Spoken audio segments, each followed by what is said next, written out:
สวัสดีครับสวัสดีแขกผู้มีเกียรติทุกท่านนะครับขอต้อนรับเข้าสู่งานสัมมนาออนไลน์ของกรุงศรี Exclusive นะครับวันนี้เป็นครั้งแรกที่เราจัดเป็นแบบออนไลน์นะครับเนื่องจากว่าได้รับผลกระทบจากโควิด -19 กันไปทั้งโลกเลยนะครับก็ต้องมีการปรับเปลี่ยนรูปแบบของการทำสัมมนานะครับทั้งนี้ทั้งนั้นครับวันนี้หัวข้อน่าสนใจมากครับทุกท่านครับ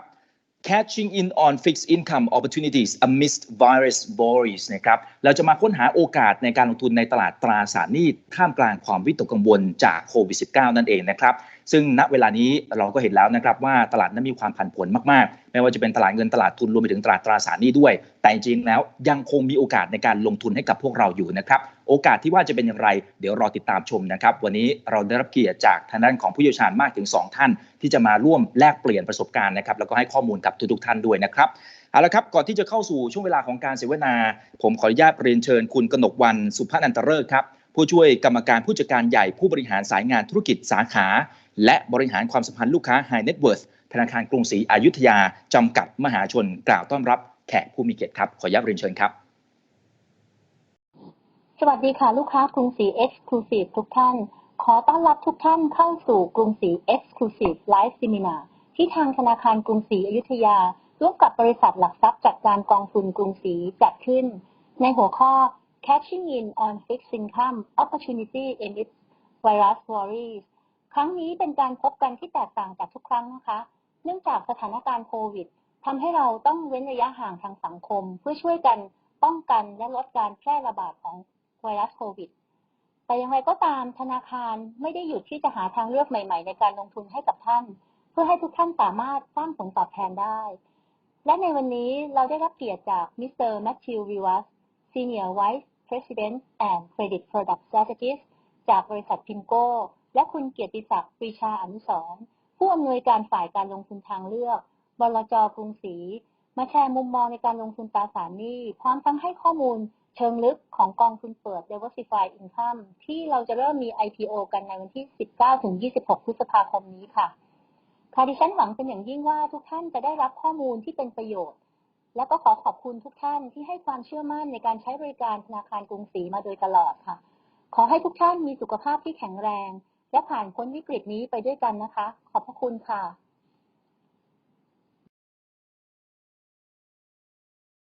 ขอบคุณมากครับขอบคุณทางด้านของคุณกนกวรรณสุภนันตฤกษ์ครับผู้ช่วยกรรมการผู้จัดการใหญ่ผู้บริหารสายงานธุรกิจสาขาและบริหารความสัมพันธ์ลูกค้า High Net Worth จากธนาคารกรุงศรีอยุธยาจำกัดมหาชนนะครับเอาละครับสำหรับในช่วงเวลานี้ขอนำแขกผู้มีเกียรติทุกท่านเข้าสู่ช่วงเวลาของการเสวนาแล้วนะครับสำหรับท่านถ้าหากว่ามีคำถามที่อยากจะถามวิทยากรทั้ง2ท่านนะครับก็สามารถพิมพ์เข้ามาได้บริเวณด้านล่างนะครับที่เขียนว่า Q&A ก็จะมีช่องให้สามารถถามคำถามได้เลยนะครับและเดี๋ยวตอนช่วงท้ายผมก็จะเอาคำถามเหล่านี้ครับมาถามทางด้านของวิทยากรทั้ง2ท่านนะครับและสำหรับในช่วงนี้นะครับขอเชิญพบกับวิทยากรท่านแรกครับ Our first speaker of today is Mr. Matthew Livas, Senior Vice President and Credit Product Strategist from PIMCO. Hello, good morning.Hello, good afternoon. Thank you for having me. Right. I believe it's early in the morning in UK, right? Yes, it is. Yeah. All right. Just after 8 o'clock. ครับอันนี้ก็ไลฟ์สดมาจากทางด้านของประเทศอังกฤษเลยนะครับยังเป็นช่วงเช้าของที่นู่นอยู่นะครับ And our second speaker is คุณเกียรติศักดิ์ปรีชาอนุสรณ์นะครับผู้อำนวยการฝ่ายการลงทุนทางเลือกจากบริษัทหลักทรัพย์จัดการกองทุนกรุงศรีจำกัดครับสวัสดีครับคุณเกียรติศักดิ์ครับพี่เลี้ยงครับสวัสดีครับครับขอบคุณทั้ง2ท่านนะครับก็จะร่วมพูดคุยกันถึงโอกาสในการลงทุนในตลาดตราสารหนี้รวมไปถึงปัจจัยเสี่ยงต่างๆที่จะเข้ามากระทบนะครับแล้วก็แนวทางในการบริหารจัดการความเสี่ยงเหล่านั้นด้วยนะครับสำหรับในช่วงแรกนี้ Let me start with คุณเลียก first and then I'll get back to you Matthew okay alright ครับพี่เลียกครับเดี๋ยวเริ่มกันอย่างนี้แล้วกันนะครับสำหรับกลยุทธ์ในวันนี้ที่เราจะร่วมพูดคุยกันเนี่ยนะครับเรียกว่าเป็น diversified income strategyคำถามก็คือว่าทำไมกลยุทธ์นี้ถึงสามารถตอบโจทย์แล้วก็น่าจะเป็นหลุมหลุดภัยให้กับทางด้านของนักลงทุนในช่วงเวลาที่อาจจะเจอความผันผวนจากโควิด -19 ครับก็จุดเด่นนะครับของกอง KF Diverse นะครับก็จะมีจุดเด่น3ประการนะครับจุดเด่นประการแรกก็คือในเรื่องของผลตอบแทนนะครับซึ่งถือว่าอยู่ในระดับที่ค่อนข้างสูงเมื่อเทียบกับความเสี่ยงนะครับประเด็นที่2ก็คือจะเป็นเรื่องของการกระจายการลงทุนแล้วก็ปรับพอร์ตการลงทุนนะครับอย่างยืดหยุ่นแล้วก็แอคทีฟ ประเด็นที่3นะครับจะเป็นในเรื่องของการดำเนินงานนะครับของตัวพิมโก้อย่างยอดเยี่ยมนะครับแล้วก็มี track record อย่างยาวนานนะครับผมขอเริ่มจากในสไลด์ก่อนนะครับในประเด็นแรกนะครับในเรื่องของตัวผลตอบแทนนะครับจากการลงทุนนะครับในสไลด์ที่ท่านเห็นนะครับก็จะเป็นเรื่องของตัวผลตอบแทนนะครับของทาง Master Fund นะครับ PIMCO Diversify เนี่ยเราจะเห็นได้ว่าผลตอบแทนเฉลี่ยในอดีตนะครับก็จะเห็นว่าเป็นแท่งสีเขียวนะฮะซึ่งถือว่าให้ผลตอบแทนต่อปีเนี่ยอยู่ในระดับที่ค่อนข้างสูงนะฮะเมื่อเทียบกับตัวที่เป็นตราสารหนี้ด้วยกันเองนะฮะโดยถ้าเราจะเปรียบเทียบกับตัวตราสารหนี้ที่มีผลตอบแทนสูงนะฮะอย่าง High Yield หรือว่าผลตอบแทนในตลาดเกิดใหม่อย่าง EM นะครับก็จะเห็นได้ว่าผลตอบแทนของตัว PIMCO Diversify เนี่ยให้ผลตอบแทนที่สูงกว่านะครับในขณะที่เราไปดูในเรื่องของความเสี่ยงนะฮะเรื่องของ volatility เนี่ยถ้าเราไปดูในช่องด้านล่างสุดนะครับก็จะเห็นได้ว่าตัว volatility ของตัว PIMCO Diversify เนี่ยมีความผันผวนเนี่ยที่น้อยกว่านะครับน้อยกว่าความผันผวนของตัว High Yield หรือว่าตัว EM นะครับก็จะเห็นได้ว่าผลตอบแทนสูงกว่าในขณะที่ความผันผวนเนี่ยต่ำกว่านะครับอีกภาพหนึ่งที่จะสะท้อนให้เห็นนะฮะถึงตัวความผันผวนที่ต่ำกว่านะฮะก็คือให้ดูในเรื่องของตัว drawdown ก็คือตัวผลตอบแทนนะที่ติดลบมากที่สุดในช่วงหนึ่งนะฮะวัดจากจุดสูงสุดไปยังจุดต่ำสุดในแต่ละรอบนะครับก็จะเห็นได้ว่าในช่องตรงกลางนะฮะจะเป็นการเปรียบเทียบระหว่างตัวผลตอบแทนนะฮะตัว drawdown ของตัว PIMCO นะฮะ Diversify เนี่ยซึ่งจะเป็นแท่งสีน้ำเงินนะฮะเทียบกับในส่วนของแท่งสีเขียวนะซึ่งจะเป็น drawdown ของตราสาร High Yield ในตลาดก็จะเห็นได้ว่าของตัว PIMCO เนี่ยทำได้ดีกว่าติดลบน้อยกว่านะฮะในช่วงที่เป็นตลาดขาลงแม้กระทั่งในช่วงปีนี้ในช่วง recession ปีนี้ก็ตามนะฮะที่เราเห็นที่เป็นช่องที่ไข่ปลาเอาไว้นะฮะก็จะเห็นได้ว่าตัวสีน้ำเงินเนี่ยนะฮะน้อยกว่าก็คือติดลบน้อยกว่าแท่งสีเขียวในฝั่งทางขวามือนะครับก็จะเป็นการเปรียบเทียบระหว่างผลตอบแทนนะฮะของกอง PIMCO Diversify เทียบกับตราสาร Emerging นะครับตลาดเกิดใหม่ก็จะเห็นว่าก็มีผลตอบแทนที่ดีกว่าก็คือติดลบน้อยกว่าเช่นเดียวกันนะครับจุดเด่นจุดที่2ก็คือเป็นเรื่องของการกระจายการลงทุนตามชื่อกองนะครับ KF Diverse นะครับก็คือกองนี้นะฮะก็จะลงอยู่ในตราสารหนี้หลากหลายประเภทนะครับไม่ว่าจะเป็น investment grade ไม่ว่าจะเป็น high yield ไม่ว่าจะเป็นตลาดเกิดใหม่ emerging market นะครับรวมทั้งตราสารที่เป็นพวก securitize ต่างๆนะฮะถ้าเราจะคุ้นชื่อกันหน่อยก็อย่างเช่นพวก mortgage backed security นะครับซึ่งการลงทุนนะฮะที่กระจายไปนั้นเนี่ยนะฮะก็ยังมีการปรับเปลี่ยนพอร์ตที่ค่อนข้างยืดหยุ่นแล้วก็แอคทีฟด้วยนะครับในภาพที่ท่านเห็นนะครับแต่ละสีเนี่ยนะฮะก็จะแสดงให้เห็นถึงน้ำหนักการลงทุนในแต่ละในตราสารหนี้แต่ละประเภทนะครับก็จะเห็นได้ว่าบางช่วงก็กว้างบางช่วงก็แคบนะครับหรืออาจจะมีสีใหม่ๆเกิดขึ้นนะฮะตรงนี้เนี่ยแสดงถึงการปรับเปลี่ยนน้ำหนักการลงทุนนะฮะที่ค่อนข้างยืดหยุ่นแล้วก็แอคทีฟนั่นเองนะครับสำหรับจุดเด่นจุดที่3นะครับก็คือเรื่องของความสม่ำเสมอแล้วก็ track record ที่ยาวนานของตัว PIMCO นะครับผลตอบแทนที่เราบอกว่าดีนะฮะแล้วก็ดีอย่างสม่ำเสมอด้วยนะครับอันนี้ผลตอบแทนเป็นรายปีปฏิทินซึ่งของตัว PIMCO เองเนี่ยจะเป็นแท่งสีน้ำเงินนะครับเทียบกับตัว benchmark หรือว่าตลาดเนี่ยก็จะเป็นแท่งสีเขียวนะครับก็จะเห็นได้ว่าแท่งสีน้ำเงินเนี่ยโดยระยะยาวแล้วเนี่ยก็ทำผลการดำเนินงานได้สูงกว่าตัวตลาดสูงกว่าตัว benchmark นั่นเอง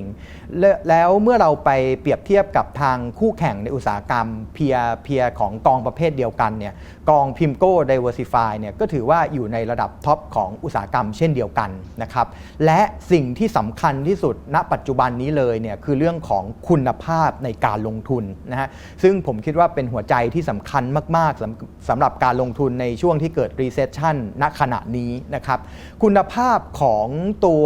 กองทุนของตัว PIMCO นะฮะทำได้อย่างยอดเยี่ยมนะครับสิ่งที่ผมจะชี้ให้เห็นเนี่ยก็คือเรื่องของการ default ที่เกิดขึ้นนะครับก็ต้องเรียนก่อนว่า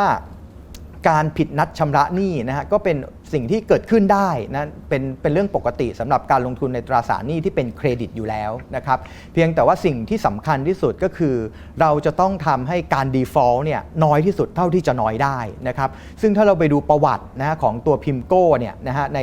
ในตารางทางด้านขวาเนี่ยก็จะเห็นได้ว่าการ default เนี่ยน้อยมากนะฮะอยู่ที่ระดับ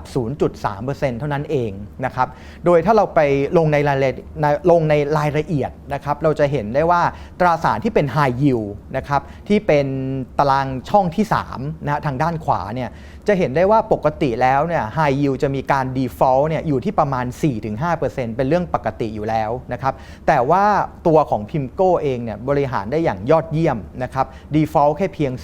0.6% เท่านั้นเองนะครับในขณะที่อีกตราสารอีกประเภทหนึ่งนะฮะตราสารตลาดเกิดใหม่หรือว่า emerging market นะครับในตารางช่องสุดท้ายเนี่ยโดยปกติก็จะ default นะฮะอยู่ที่ระดับประมาณ 1% นะครับในขณะที่ของตัวพิมโก้เองเนี่ยก็ default แค่เพียง 0.1% เท่านั้นเองนะครับที่ผมพูดมาเป็น3ข้อนะฮะสรุปจุดเด่นที่สำคัญของตัว KF Diverse ครับครับตรงนี้ก็ถือว่าเป็นคีย์เวิร์ดที่สำคัญมากๆนะครับข้อที่1ผลตอบแทนสูงนะครับข้อที่2มีการบริหารจัดการความเสี่ยงได้ค่อนข้างจะดีและข้อที่3ครับ track record ในอดีตที่ผ่านมาก็พิสูจและพิสูจน์แล้วนะครับว่าทางฝั่งของพิมโก้เนี่ยเขาทำได้ดีมากๆโดยเฉพาะในเรื่องของการบริหารจัดการความเสี่ยงอันนี้ต้องยกให้เขาเลยนะครับ Okay, right now let me turn to you Mr. Matthew. Could Liak mention two words really interesting, which is how would you balance between the risk management, and another one would be generate the higher return for the fund. Sure. So how would you do that? Sure. So page 9 has some information, but really when we're constructing portfolios at PIMCO, we think the right approach is to incorporate top-down asset allocation and bottom-up security selection, and combining that with diversified portfolio construction and an appropriate amount of risk-taking. And this is ensured through the oversight of PIMCO's risk management team. This team is central to our investment process and is really charged with 3 key responsibilities, which you can also see on page 9. That the first one is ensuring our portfolios are aligned with PIMCO's top-down views and economic outlook. The second is to provide clarity on embedded portfolio risks through looking at risk factors within the portfolio. And the third is to assist portfolio managers in the construction of portfolios, optimized portfolios from a risk return and a liquidity perspective. And some examples here of how they assist portfolio managers include customized stress tests, the scrutiny of relative value or sector-specific trades, and also overview of the beta, the market beta in the portfolio, correlations, and so on. ครับเมื่อสักครู่นี้ผมถามคุณแมทธิวจากทางฝั่งของพิมโก้นะครับว่าทางด้านของพิมโก้เองเนี่ยมีวิธีในการบริหารจัดการทั้งในมุมของการบริหารความเสี่ยงซึ่งตรงนี้ถือว่าเป็นจุดเด่นมากๆนะครับควบคู่ไปกับการสร้างผลตอบแทนให้สูงอย่างสม่ำเสมอได้อย่างไรทางด้านของคุณแมทธิวอธิบายอย่างนี้นะครับให้เห็นภาพใหญ่ๆกันก่อนว่าทางฝั่งของพิมโก้ทำยังไงนะฮะอย่างแรกครับเป็นลักษณะของการวิเคราะห์ภาพรวมก่อนนะครับเป็นแบบท็อปดาวน์เลยมองตั้งแต่ภาพใหญ่ๆเลยจากกราฟิกเนี่ยจะเห็นภาพชัดเจนนะครับว่าตั้งแต่ตอนแรกเนี่ยทางฝั่งของพิมโก้เนี่ยเขามีวิวยังไงกันบ้างนะครับกับสภาพเศรษฐกิจตอนนี้เป็นอย่างไรมันดีหรือไม่ดียังไงมันมีความเสี่ยงไหมนะครับอย่างที่2ก็เข้าไปดูนะครับว่ากลยุทธ์ในการลงทุนในช่วงเวลานั้นๆจะเป็นอย่างไรและอย่างที่พี่เลี้ยงได้บอกไปเมื่อสักครู่นี้นะครับว่าจุดเด่นของกองนี้เนี่ยเป็นลักษณะของการที่มีการบริหารจัดการเป็นแบบแอคทีฟนะครับก็มีการปรับพอร์ตค่อนข้างจะให้เป็นไปตามสถานการณ์ที่เกิดขึ้นเพราะฉะนั้นตรงนี้ช่วยได้ในขณะเดียวกันก็ไปดูทางฝั่งของความเสี่ยงไม่ว่าจะเป็นเรื่องของการทำ stress test นะครับเล่าให้ฟังเข้าใจแบบง่ายๆนะครับก็คือการวิเคราะห์นะครับว่าถ้าหากว่ามันเกิดสถานการณ์แบบเลวร้ายที่สุดเลยวิเคราะห์เป็น scenario แบบที่แย่มากๆเลยเนี่ยนะครับคณะของกองทุนเอาอยู่ไหมนะครับไอตัวไส้ในที่เราเข้าไปลงทุนเนี่ยยังเอาอยู่หรือเปล่านะครับตรงนี้ก็คือสิ่งที่เขาเข้าไปพิจารณาเรื่องของ liquidity เรื่องของสภาพคล่องก็เป็นอีกสิ่งหนึ่งที่เขาพิจารณาด้วยนะครับนอกเหนือจากนี้ครับก็จะเข้าไปดูเป็นแบบ specific เลย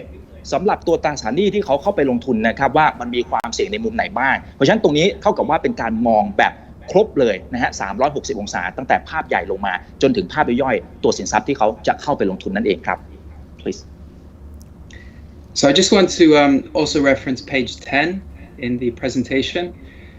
So we think that approach, combining risk management and the other portfolio construction methods I mentioned earlier, we think that approach, and in particular the focus on diversification, the focus on total returns, and the focus on making full use of the strategy's flexibility has been vital in helping to minimize drawdowns. And you can see this on page 10, where on the left-hand side, we are comparing the 5 worst months for performance in equity markets over the last 15 years. We're doing the same in the middle for high yield, and we're doing the same on the right-hand side for emerging markets. The fund performance is in blue, and equities, high yield, and emerging markets respectively are in green in each table. So you can see in every single instance, the fund has outperformed those other parts of the market in cases of extreme drawdowns. You can also see how March 2020 is also one of the 5 worst months ever over the last 15 years. And again,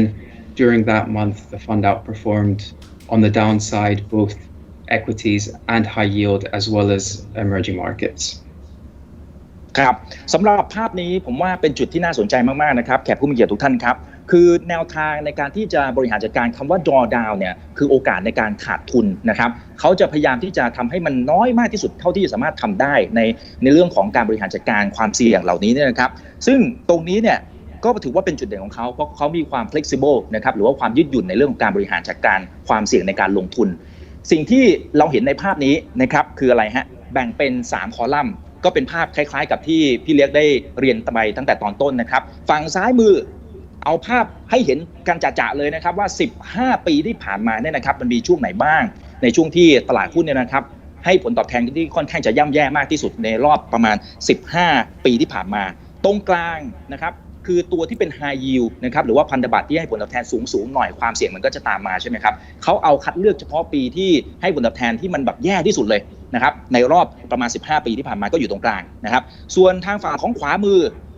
อเนี่ยนะฮะจะเป็นช่วงเวลาที่ตลาด emerging market หรือว่าตลาดเกิดใหม่นั้นให้ผลตอบแทนที่แย่ที่สุดนะครับเอามากางให้เห็นกันแบบจะๆเลยปรากฏว่าเป็นยังไงครับแท่งสีฟ้าหรือสีน้ำเงินนะครับตัวนี้เนี่ยคือผลตอบแทนของพอร์ตของเขาของพิมโก้สีเขียวๆคือเปรียบเทียบกับเบนช์มาร์กเอาให้เห็นภาพง่ายๆจะเห็นภาพชัดเจนเลยนะครับว่าแท่งสีน้ำเงินเนี่ยมันลดลงมาพร้อมๆกับสีเขียวก็จริงนะแต่อัตราส่วนที่มันลดลงมาเนี่ยเป็นผลตอบแทนที่ขาดทุนน้อยกว่าเนี่ยจะเห็นเลยนะครับในแต่ละแท่งถึงแม้ว่าในช่วงเดือนมีนาคมปีนี้นะครับก็จะเป็นปีที่ไม่ว่าจะเป็นตลาดหุ้นนะครับไม่ว่าจะเป็น high yield ไม่ว่าจะเป็นทางด้านของตลาดเกิดใหม่นั้นถูกเททั้งหมดเลยถูกไหมครับถูกเทขายออกมาทั้งหมดเลยแต่ว่าในแง่ของผลตอบแทนของกองของพิมโก้เองเนี่ยนะครับขาดทุนเหมือนกันแต่น้อยกว่าเบนช์มาร์กพอสมควรเลยทีเดียวตัวนี้ก็สะท้อนเห็นนะครับว่าเขาให้ความสำคัญเรื่องของการบริหารจัดการความเสี่ยงได้แล้วก็ทำได้ค่อนข้างจะดีด้วยนะครับโอเค anything else you would like to add at this point No, we can keep going. โอเคครับกลับมาที่พี่เลี้ยงครับเมื่อสักครู่นี้เราเห็นภาพชัดเจนแล้วนะครับว่ากองทุนของทางฝั่งของพิมโก้เองเนี่ยนะครับติดลบก็จริงแต่ว่าติดลบน้อยกว่าอันนี้เฉพาะในแง่ของช่วงเวลาที่มันย่ำแย่นะช่วงเวลาที่เขาดีจริงๆเขาก็ดีด้วยถูกไหมฮะงั้นคำถามตรงนี้ก็คือว่า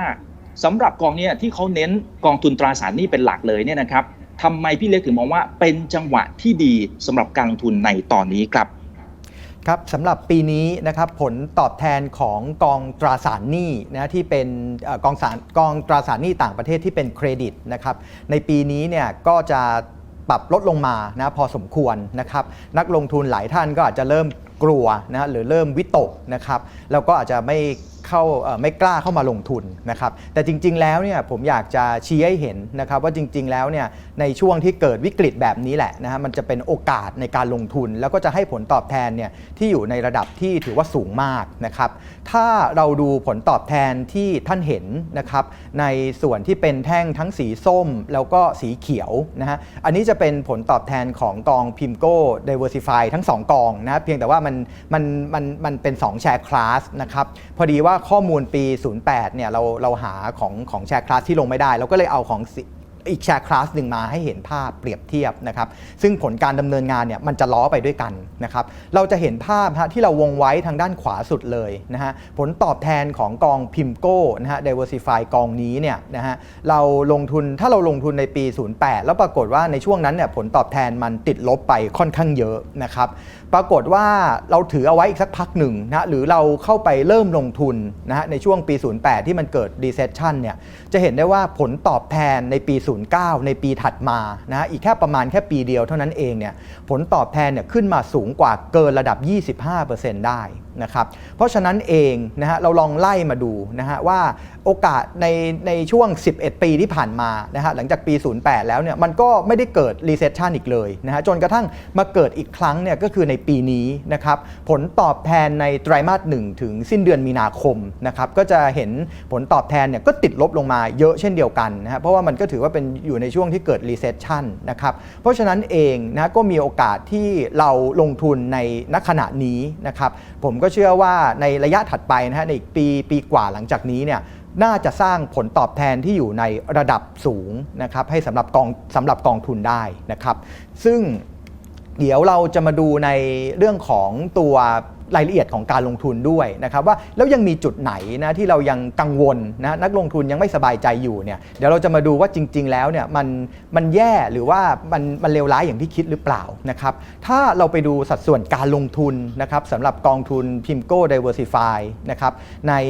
แผนพายชาร์ตทางด้านซ้ายมือนะครับก็จะเห็นได้ว่าณปัจจุบันนะฮะก็จะมี3สัดส่วนหลักๆด้วยกันนะที่ลงทุนอยู่นะครับในส่วนแรกเนี่ยก็คือจะเป็นพายชาร์ตสีน้ำเงินก็คือตัวที่เป็น investment grade นะครับลงทุนอยู่ประมาณ 25% ในส่วนนี้เนี่ยผมคิดว่าไม่ได้เป็นตัวที่น่าวิตกกังวลนะครับคุณภาพของหุ้นกู้ที่เป็นระดับ investment grade เนี่ยยังค่อนข้างแข็งแรงนะครับแล้วก็ไม่ได้ตกใจอะไรกับส่วนนี้นะครับเพราะฉะนั้นคงจะไม่ไปลงรายละเอียดในส่วนนี้นะครับในส่วนที่2เนี่ยก็คือจะเป็นพายชาร์ตแท่งสีเขียวนะครับตัวนี้ก็คือจะเป็นตัว High Yield ตัวนี้แหละนะที่จะเป็นตัวที่วิตกกันมากที่สุดซึ่งเดี๋ยวเราจะมาลงในรายละเอียดกันนะครับและส่วนที่3นะก็คือในส่วนของตราสารหนี้ตลาดเกิดใหม่นะก็คือพวก EM ต่างๆนะฮะไม่ว่าจะเป็น Sovereign หรือว่า Non Sovereign ก็ตามนะครับซึ่งรวมกันเนี่ยอยู่ประมาณ 30% ด้วยกันนะครับซอฟเวอร์เรนก็คือจะเป็นตราสารหนี้ภาครัฐครับผมซึ่งเดี๋ยวเราจะมาดูในรายละเอียดกันครับครับซึ่งเท่าที่ฟังเมื่อสักครู่นี้ที่พี่เลี้ยบอกก็คือว่าถ้าเป็นไอตัว investment grade อันนี้ติ๊กถูกนะครับก็อาจจะไม่ได้มีความกังวลอะไรมากมายนะครับ sovereign เองก็คล้ายๆกันนะครับแต่ตัวที่คงจะต้องเข้ามาเน้นแล้วก็เป็นไฮไลท์หน่อยก็คงจะเป็นตัว high yield ซึ่งในช่วงเวลาที่ผ่านมาโดยเฉพาะปีนี้โอ้โหหลายคนบอกว่าค่อนข้างจะปวดหัวอยู่เหมือนกันเพราะว่าวิกฤตที่มันเข้ามามันมาแบบพร้อมๆกันไม่ได้มาทีละครั้งนะครับแต่ว่ามาแบบโหรัวมากเลยนะครับก็เลยมีความวิตกกังวลว่ามันจะผิดนัดชำระหนี้อะไรหรือไม่นะครับพี่เลี้ยงมองยังไงค่อยๆไล่เลียงให้กับแขกผู้มีเกียรติได้รับทราบกันหน่อยครับครับก็สำหรับตัวตราสารที่เป็น High Yield นะครับก็จะมีลูกค้านักลงทุนนะครับมีความกังวลค่อนข้างสูงนะครับซึ่งก็ถูกต้องตามนั้นครับเพราะว่าในรอบ Recession รอบนี้เนี่ยมันเกี่ยวกับเรื่องของสภาพคล่องนะเพราะฉะนั้นถ้าบริษัทที่มีบาลานซ์ชีทที่ไม่ดีมีหนี้สูงนะมีสภาพคล่องต่ำเนี่ยก็มีโอกาสที่จะผิดนัดชำระหนี้หรือว่ามีโอกาสที่จะ default ได้นะครับซึ่งตลาดนะก็ถือว่าตกใจแล้วก็รับรู้ข่าวร้ายในตรงนี้ไปค่อนข้างเยอะนะครับถ้าเราดูจากในรูปนะฮะเราจะเห็นกราฟสีดำเนี่ยอันนี้ก็คือตัวเครดิตสเปรดนะฮะของหุ้นกู้ที่เป็น High Yield จะเห็นได้ว่าโดยปกติแล้วเนี่ยจะอยู่ที่ราวๆประมาณ 4-5% ที่สูงกว่า Government Bond นะครับแต่ว่าพอเกิดเรื่องของ Recession ขึ้นนะฮะเครดิตสเปรดเนี่ยพุ่งขึ้นนะฮะไปใกล้ๆถึงระดับ 12% นะก็เป็นการที่แสดงให้เห็นว่าตลาดเนี่ยค่อนข้างกังวลกับส่วนของตัว High Yield เนี่ยค่อนข้างเยอะนะฮะแต่อย่างไรก็ตามเนี่ยสถานการณ์ตอนนี้เนี่ยก็ถือว่าดีขึ้นตามลำดับนะฮะหลังจากที่ตลาดเนี่ยเริ่มหายตกใจนะครับแล้วมีตัวที่สำคัญนะเป็นปัจจัยบวกที่ significant มากๆเลยนะฮะก็คือการที่ทางธนาคารกลางสหรัฐเนี่ย จะเข้ามาช่วยนะฮะอาจจะเข้ามาซื้อ High Yield บางตัวหรือว่าอาจจะเข้ามาซื้อ ETF High Yield บางส่วนนะครับซึ่งถือว่าเป็นครั้งแรกนะฮะในประวัติศาสตร์เลยที่ตัวธนาคารกลางสหรัฐเนี่ยเข้ามาซื้อในส่วนที่เป็น High Yield ได้นะซึ่งหลังจากที่ข่าวนี้ออกมาเนี่ยก็ถือว่าเป็นปัจจัยบวกที่ significant มากๆนะฮะกับตัว High Yield ก็จะเห็นได้ว่าตัว Credit Spread เนี่ยก็เริ่มปรับตัวลดลงนะฮะดีขึ้นตามลำดับนะฮะจากระดับเกือบประมาณสัก 12% เนี่ยลงมาอยู่ที่ราวๆประมาณ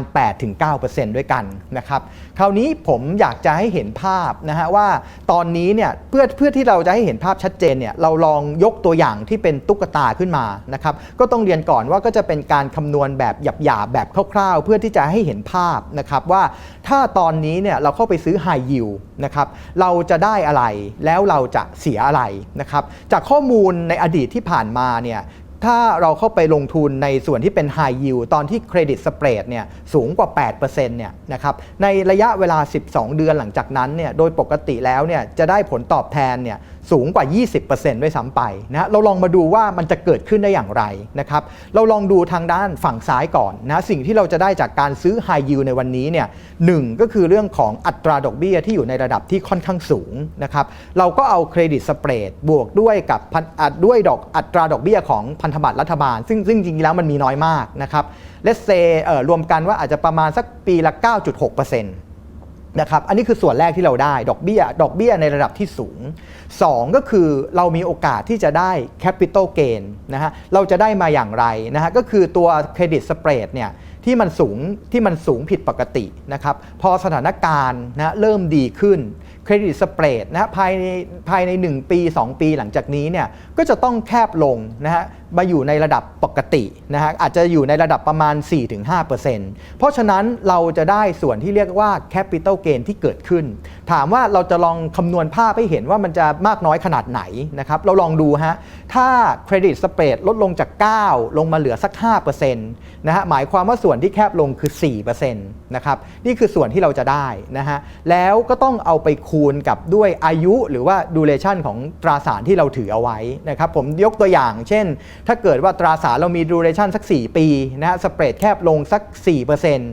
ะฮะส่วนที่เป็น capital gain ที่เราได้เนี่ยก็จะอยู่ที่ประมาณ 16% ด้วยกันนะครับแล้วก็เอาไปบวกกับดอกเบี้ยที่เราได้ในส่วนแรกด้วยนะก็จะเห็นได้ว่าผลตอบแทนที่เราเข้าไปลงทุน High Yield นะฮะถือว่าอยู่ในระดับที่ค่อนข้างสูงนะครับคราวนี้เรามาดูส่วนที่เราเสียบ้างนะฮะหรือว่าจะเป็นส่วนที่นักลงทุนโดยส่วนใหญ่เนี่ยค่อนข้างกังวลนะฮะก็คือการที่เงินต้นหายนะก็คือการเกิด default ขึ้นเกิดการผิดนัดชำระหนี้ขึ้นนั่นเองนะครับอันนี้ผมใช้ตัวเลขจากตัว Deutsche Bank นะซึ่งเขาเพิ่ง estimate มาปลายเดือนเมษาที่ผ่านมานะครับ Deutsche Bank ก็คาดว่าในช่วงที่เกิด recession รอบนี้เนี่ยการเกิด default เนี่ยก็จะอยู่ที่อัตราประมาณถ้าเป็นสถานการณ์ปกติที่เป็นไปได้มากที่สุดเนี่ยก็จะอยู่ที่ราวๆประมาณ 10%นะฮะถ้าเป็นกรณีที่เป็น worst case ที่แย่มากๆเลยเนี่ยการ default ก็จะพุ่งสูงขึ้นไปอยู่ที่ประมาณ 15% นะฮะเราจะเริ่มเห็นภาพแล้วว่ามันจะมีการ default อยู่ที่ประมาณ 10-15% ด้วยกันนะครับแต่ถามว่าเราจะต้องเสียเงินต้นหรือว่ากองทุนจะต้องขาดทุนในระดับ 10-15% ไปเลยหรือเปล่าไม่ใช่นะครับสาเหตุเพราะว่าโดยปกติแล้วเนี่ยการ default มันจะต้องมีอะไรได้คืนกลับมาบ้างนะหรือที่เราเรียกว่า recovery rate นะครับซึ่งโดยปกติแล้วเนี่ยของ high yield มันจะอยู่ที่ราวๆประมาณ 40% ด้วยกันนะครับเพราะฉะนั้นส่วนที่เราเสียไปจริงๆเนี่ยมันก็คือ 60% ของอัตรา default ที่เกิดขึ้นนะครับนอกจากนี้ครับส่วนที่สำคัญมากๆเลยที่ผมฉายภาพให้เห็นถึงเรื่องคุณภาพของกองพิมโก้ก็คือว่าการ default ที่เกิดขึ้นเนี่ยมันเป็นภาพของตลาดโดยทั่วไปนะครับแต่ว่าของพิมโก้เองเนี่ยถ้าเราดูจากข้อมูลในอดีตที่ผ่านมาเนี่ยเราก็จะเห็นได้ว่าเขามีการบริหารที่ default เนี่ยต่ำกว่าตลาดค่อนข้างเยอะนะฮะอย่าง High Yield ปกติ default 4-5% ของเขา default แค่ 0.6% เท่านั้นเองนะครับเพราะฉะนั้นเราจะเริ่มเห็นภาพแล้วว่าจริงๆแล้วส่วนที่สูญเสียไปจากการ default อาจจะมีเกิดขึ้นได้บ้างนะฮะแต่เมื่อมาเทียบกับส่วนที่เราได้นะฮะทั้งจากดอกเบี้ยก็จากดอกเบี้ยที่สูงก็ดีจาก capital gain จาก spread ที่แคบลงก็ดีเนี่ยจะเห็นได้ว่าส่วนที่ได้เนี่ยมีโอกาสที่จะได้มากกว่าส่วนที่เสียเนี่ยค่อนข้างเยอะนะครับผมมีอีกสไลด์หนึ่งนะครับเมื่อกี้ที่เราพูดถึงอัตราการ default นะที่คำนวณโดยตัวทาง Deutsche Bank ไปนะครับ ถ้าเราดูที่บรรทัดล่างเลยเนี่ยก็จะเห็นได้ว่ามันก็จะอยู่ที่ราวๆ 10-15% ขึ้นอยู่กับกรณีนะครับว่าจะเป็นกรณีที่เป็นไปได้มากที่สุดที่เป็นเบสเคสหรือว่ากรณีเลวร้ายนะครับแต่สิ่งที่น่าสนใจมากๆก็คือว่าถ้าเราไปดูในรายเซกเตอร์นะฮะจะเห็นได้ว่าการ default ที่มันเกิดขึ้นเยอะๆเนี่ยมันเกิดจากเซกเตอร์พลังงานฮะที่อยู่อันดับบนสุดเลยฮะที่ผมวงเอาไว้เป็นแท่งสีแดงนะครับจะเห็นได้ว่าการ default เนี่ยสูงมากนะครับซึ่งตรงเนี้ยพิมโก้เขาก็เลือกบริหารเลือกลงในเซกเตอร์นะฮะอย่างตัว Energy เองเขาก็ถือว่ามีไม่ได้เยอะมากนักนะครับในขณะที่เซกเตอร์นะฮะที่เขามีเยอะที่สุดเนี่ยคือ Financial การเงินครับซึ่งถ้าเราลองไปดูอัตราการ default ของ Financial Service เนี่ยนะฮะปรากฏว่าการ default เนี่ยต่ำมากที่วงเอาไว้เป็นช่องสีเขียวนะครับก็จะเห็นได้ว่าการ default เนี่ยต่ำมากนะครับก็ต้องเรียนก่อนว่าภาคธนาคารในรอบนี้เนี่ยถือว่ามี Fundamental ที่แข็งแกร่งมากๆนะครับเปรียบเทียบกับปี 08 แล้วเนี่ยถือว่าคนละเรื่องเลยนะครับเอาล่ะณตอนนี้เนี่ยผมคิดว่าเราอาจจะเริ่มเห็นภาพแล้วนะครับว่าถ้าเราซื้อ High Yield แล้วเราลงทุนไปสักปีถึง2ปีเนี่ยโอกาสที่จะได้ผลตอบแทนที่สูงเนี่ยมีค่อนข้างเยอะนะฮะแม้ว่ามันอาจจะเกิดการ default ไปบางส่วนก็ตามนะครับนักลงทุนก็อาจจะยังมีความกังวลอีกประเด็นหนึ่งนะครับก็คือว่าเข้าใจแล้วว่า 1-2 ปีเนี่ยอาจจะได้ผลตอบแทนที่ดีแต่ว่าถ้าเกิดเราซื้อไปแล้วล่ะในระยะสั้นปรากฏว่าเครดิตสเปรดของ High Yield เนี่ยกับพุ่งสูงขึ้นอีกรอบหนึ่งนะนักลงทุนตกใจนะอาจจะขายมาอีกรอบหนึ่งเครดิตสเปรดอาจจะพุ่งสูงขึ้นเราอาจจะ Mark to Market แล้วเราอาจจะขาดทุนก็ได้นะครับถามว่ากรณีแบบนี้เป็นไปได้มากน้อยขนาดไหนนะครับผมเชื่อว่าจุดที่เลวร้ายที่สุดของตลาด High Yield นะครับตราสารที่เป็น High Yield เนี่ยผ่านจุดที่เลวร้ายที่สุดไปแล้วนะครับไม่ว่าจะเป็นเรื่องของสถานการณ์ที่เริ่มดีขึ้นตลาดเริ่มคลายความกังวลนะครับแล้วสิ่งที่สำคัญที่สุดเลยนะฮะ Don't fight the Fed นะครับอย่าไปสู้กับธนาคารกลางนะครับเพราะว่าในรอบนี้นะฮะทางตัวเฟดเองเนี่ยนะฮะดำเนินนโยบายเร็วและแรงมากๆนะครับคำพูดที่ผมโค้ดมาให้เนี่ยถ้าจะแปลสรุปแบบง่ายๆเลยก็คือว่าเฟดพร้อมที่จะเข้าไปอุ้มหรือเข้าไปแก้ไขสถานการณ์นะถ้ามันมีอะไรที่มันเลวร้ายในตลาดเงินตลาดทุนเนี่ยเฟดพร้อมที่จะเข้าไปทำนะครับเพราะฉะนั้นเนี่ยก็เป็น intention เป็นเจตนารมณ์นะที่ชัดเจนมากๆว่าเฟดก็พร้อมที่จะเข้าไปอุ้มตราสารรวมทั้ง high yield ด้วยนะครับครับคือพูดง่ายๆคือตัว High Yield เนี่ยสิ่งที่เราเห็นก็คือมันมีความเสี่ยงก็จริงนะครับเพียงแต่ว่ามันไม่ใช่ทุกเซกเตอร์นะแล้วทางฝั่งของพิมโก้เองก็มีวิธีการบริหารจัดการที่ดีแล้วอีกปัจจัยก็อย่างที่พี่เลี้ยงบอกเมื่อกี้นะครับอย่าไปสู้กับเฟดเขาพร้อมจัดหนักจัดเต็มอย่างเต็มที่ถ้าเป็นศัพท์ทางเทคนิคที่ตอนนี้คุยกันในตลาดคือเป็นมาตรการแบบบาซูก้าเลยนะครับพร้อมที่จะอัดฉีดในส่วนของตัวเม็ดเงินออกมานะครับเพื่อที่จะเสริมสภาพคล่องให้กับทางด้านของภาคธุรกิจต่างๆด้วยนะครับเพราะฉะนั้นตรงนี้ก็จะเป็นส่วนช่วยได้นะครับLet me turn to Mr. Matthew. Okay, all right. As we've been discussing about high yield bonds, which are currently under pressure now. So, what is the positioning in high yield bond in your portfolio at the moment? Sure. I'd just like to refer you to page 17 as background. But the first thing I want to mention is we very much have a high quality bias within our high yield exposure. So, predominantly focused on BB rated high yield bonds, which are over 2/3 of our high yield exposure, and really most of the remainder is in single B rated high yield bonds. We have very little exposure in CCC rated high yield. In terms of how we've approached our exposure to high yield, at the start of this year we were underweight high yield relative to our benchmark, and this is something that helped to minimize the drawdown in the fund, particularly in March. But actually during March, as spreads moved significantly wider, we took the opportunity to add high yield exposure into the fund, so that by the end of March and into April, we've now moved to a neutral position in high yield relative to our benchmark. And I'll give you a bit of detail on our sector positioning, but I just want to take a break there to allow you to translate. ครับเมื่อสักครู่นี้ผมก็เรียนถามคุณแมทธิวไปนะครับว่าก็ในเมื่อตอนนี้เราเห็นแล้วล่ะว่าทางฝั่งของ High Yield เนี่ยมันอาจจะมีความเสี่ยงอยู่บ้างนะครับเพราะฉะนั้นวิธีคิดเนี่ยตรงนี้ถือว่าเป็นส่วนที่สำคัญมากๆสำหรับการที่จะเข้าไปลงทุนนะครับแล้วก็จะทำให้เราเข้าใจว่าเขามีวิธีคิดในเรื่องของการบริหารจัดการความเสี่ยงอย่างไรนะครับอย่างแรกครับถ้าว่าพาไปดูไส้ในของพอร์ตของเขาเลยเนี่ยนะครับตัว High Yield เนี่ยถามว่าตอนนี้เขาลงไหมจริงๆก็ยังมีอยู่นะครับ แต่ถ้าหากว่าไปดูไส้ในสิ่งที่น่าสนใจคืออะไรครับอย่างแรกสัดส่วนประมาณสัก2ใน3เนี่ยเขาลงทุนใน High Yield ที่ได้รับการจัดอันดับเครดิตนะครับโดยสถาบันจัดอันดับความน่าเชื่อถือชื่อดังระดับโลกเนี่ยนะครับว่าอยู่ในระดับ Double B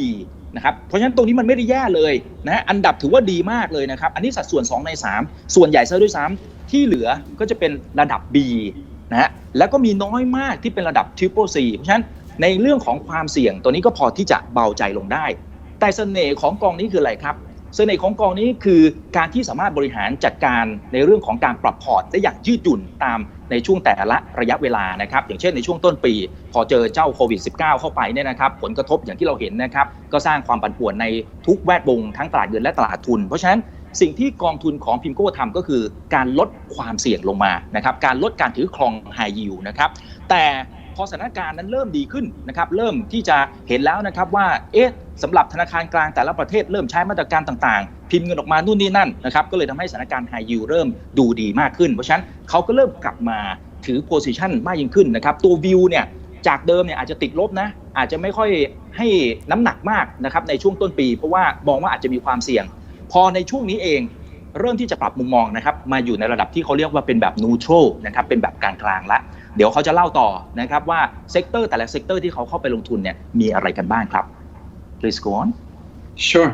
So I think it's really important, particularly at this time, to be very selective and careful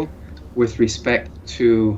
allocating within high yield markets. You can see on page 17 how the energy sector in particular is under quite some pressure right now, in large part because of the significant decline we've seen in oil prices. You can also see on page 18 a broader perspective of how different sectors are affected today by the recession, the economic slowdown, primarily being caused by the coronavirus pandemic. And if I look at our high yield exposure within the fund by sector,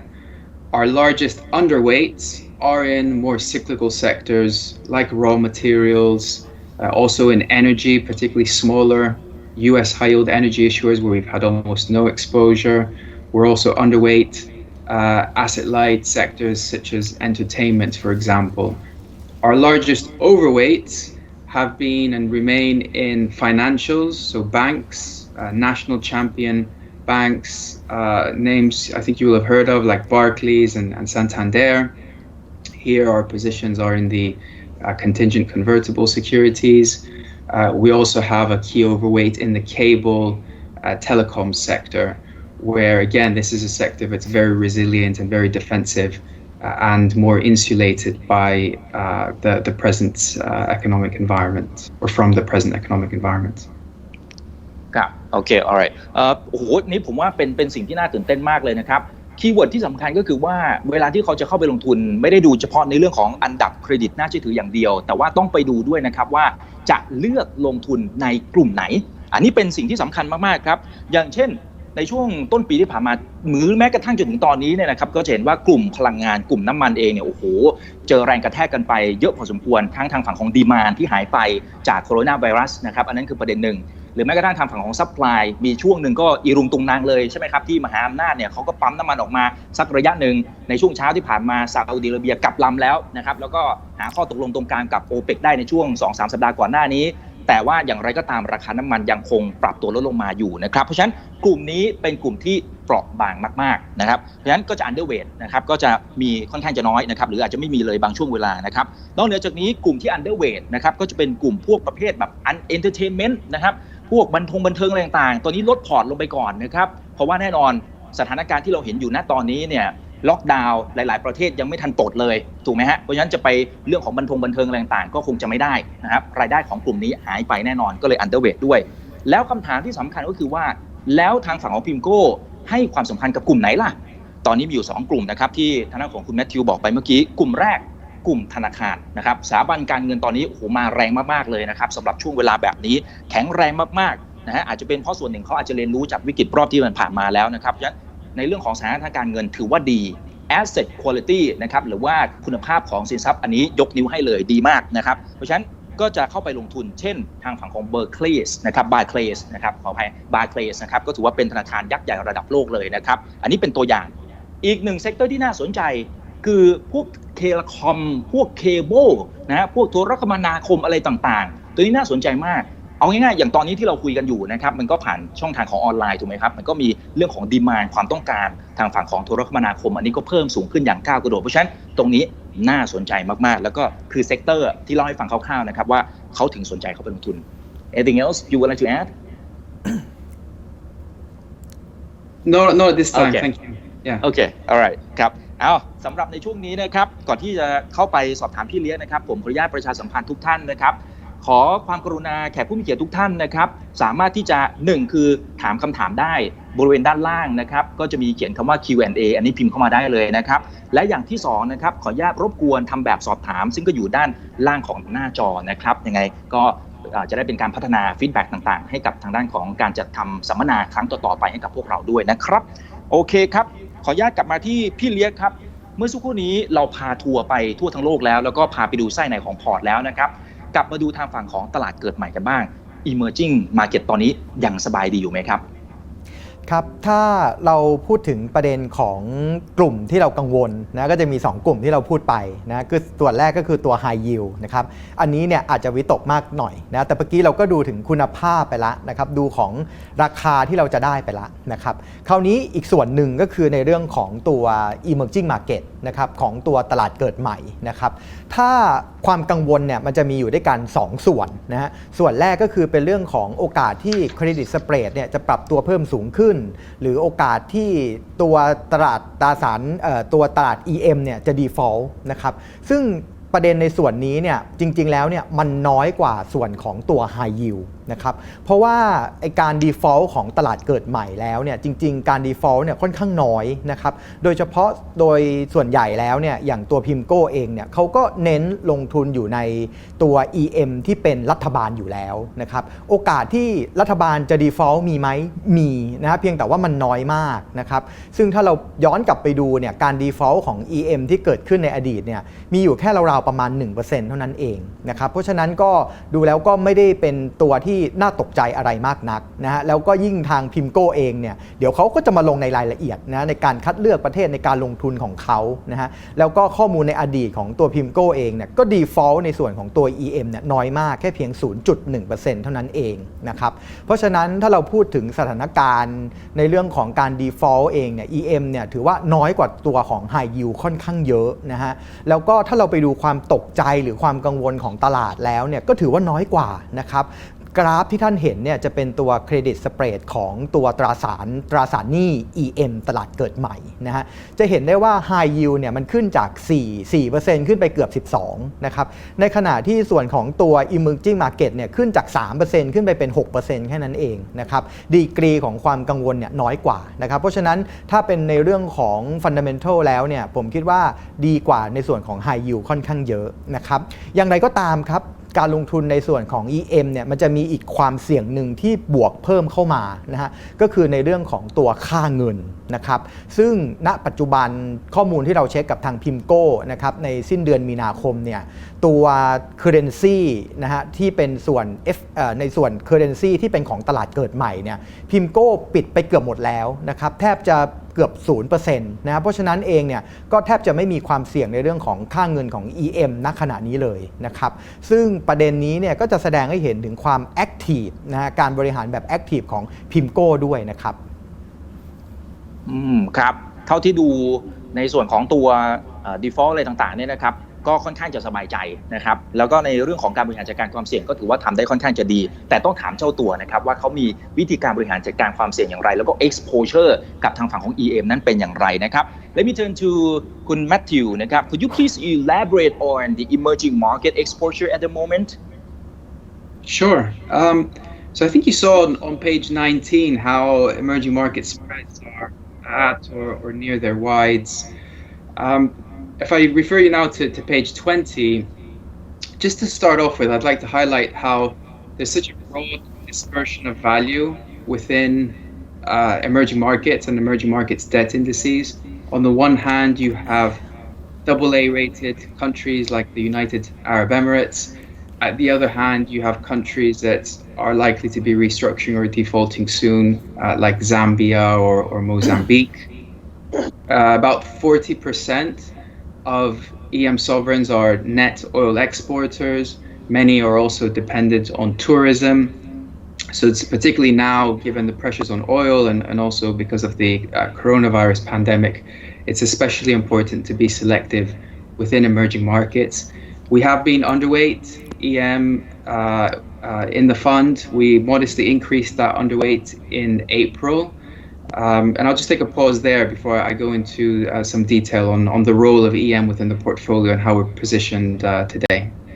ครับสำหรับทางด้านของคุณแมทธิวเองเมื่อสักครู่นี้บอกนะครับบอกว่าตลาด EM เนี่ยมันมีจุดที่น่าสนใจหลายแง่มุมเหมือนกันที่เราควรจะเข้ามาดูไส้ในกันหน่อยเนี่ยนะครับมุมหนึ่งครับมันก็จะมีประเทศที่ค่อนข้างจะดีนะครับ